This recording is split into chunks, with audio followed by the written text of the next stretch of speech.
അപ്പോൾ നാളെ മോക്ക് ഡ്രില്ലുണ്ട്. നാളത്തെ മോക്ക് ഡ്രില്ല് എല്ലാ ജില്ലാ ആസ്ഥാനത്തും മോക്ക് ഡ്രില്ലുണ്ട്. എന്തൊക്കെയാണ് മോക്ക് ഡ്രില്ലിലൂടെ നാളെ നടക്കാൻ പോകുന്നത്?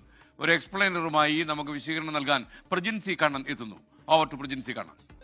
പഹൽഗാം ഭീകരാക്രമണത്തിന് പിന്നാലെ യുദ്ധസജ്ജമായി ഇന്ത്യ. യുദ്ധമുണ്ടാവുകയാണെങ്കിൽ എന്തൊക്കെ മുൻകരുതൽ ജനം സ്വീകരിക്കണം എന്ന് സംബന്ധിച്ച് മുന്നറിയിപ്പ് നൽകാൻ വേണ്ടിയാണ് നാളെ രാജ്യവ്യാപകമായി മോക്ക് ഡ്രിൽ സംഘടിപ്പിക്കുന്നത്. 1971 ഇന്ത്യ പാക് യുദ്ധത്തിന് മുമ്പായിരുന്നു മോക്ക് ഡ്രിൽ നടത്തിയത്. നാളെ വൈകിട്ട് 4 മണിക്കാണ് മോക്ക് ഡ്രിൽ. എന്താണ് മോക്ക് ഡ്രിൽ എന്നും പൊതുജനങ്ങൾ എന്തു ചെയ്യണമെന്നും വിശദമായി അറിയാം. ആക്രമണമുണ്ടായാൽ സ്വയം സുരക്ഷ ഉറപ്പാക്കാനുള്ള ബോധവൽക്കരണമാണ് മോക്ക് ഡ്രില്ലിലൂടെ ഉദ്ദേശിക്കുന്നത്. ആംബുലൻസുകളും ആശുപത്രികളും സജ്ജമാക്കും. അതത് ജില്ലകളിലെ കളക്ടർമാരും ജില്ലാ ഫയർ ഓഫീസർമാരുമാണ് മോക്ക് ഡ്രില്ലിന് നേതൃത്വം നൽകുന്നത്. ഇനി എങ്ങനെയാണ് മോക്ക് ഡ്രിൽ നടക്കാൻ പോകുന്നത് എന്നുകൂടി നോക്കാം. പൊതുസ്ഥലങ്ങളിൽ ആദ്യം എമർജൻസി സൈറൺ മുഴങ്ങും. ശത്രുരാജ്യം വ്യോമാക്രമണം നടത്താൻ ശ്രമിച്ചാൽ നൽകുന്ന മുന്നറിയിപ്പ് സംവിധാനമാണിത്. എയർ റെയ്ഡ് വാർണിംഗ് സൈറൺ എന്നാണ് പറയുക.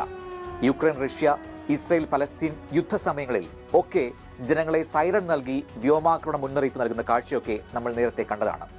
സ്ഥിരമായി യുദ്ധമുണ്ടാകുന്ന ഇടങ്ങളിൽ ബങ്കറുകളിലേക്കാണ് സുരക്ഷയ്ക്കായി ജനങ്ങൾ മാറുക.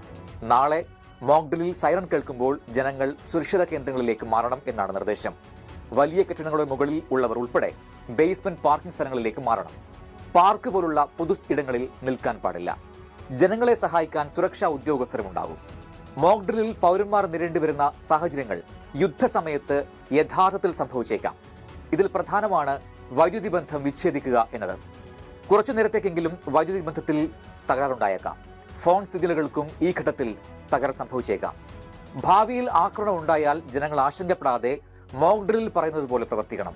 നാളെ വൈകിട്ട് 4 മണിക്ക് നടക്കുന്ന മോക്ക് ഡ്രിൽ പൊതുജനങ്ങൾ പൂർണ്ണമായി സഹകരിക്കണമെന്ന് സർക്കാർ വൃത്തങ്ങൾ അറിയിക്കുന്നു. Thank you Prajinsi Kannan. ലോകത്തെവിടെയായാലും ഏത് സമയത്തും 24 വാർത്തകളും ഓഗ്മെന്റഡ് റിയാലിറ്റി പാക്കേജുകളും എക്സ്പ്ലെയിനറുകളും വിശദമായി കാണാൻ ഞങ്ങളുടെ യൂട്യൂബ് ചാനൽ നിങ്ങൾക്ക് സബ്സ്ക്രൈബ് ചെയ്യാം.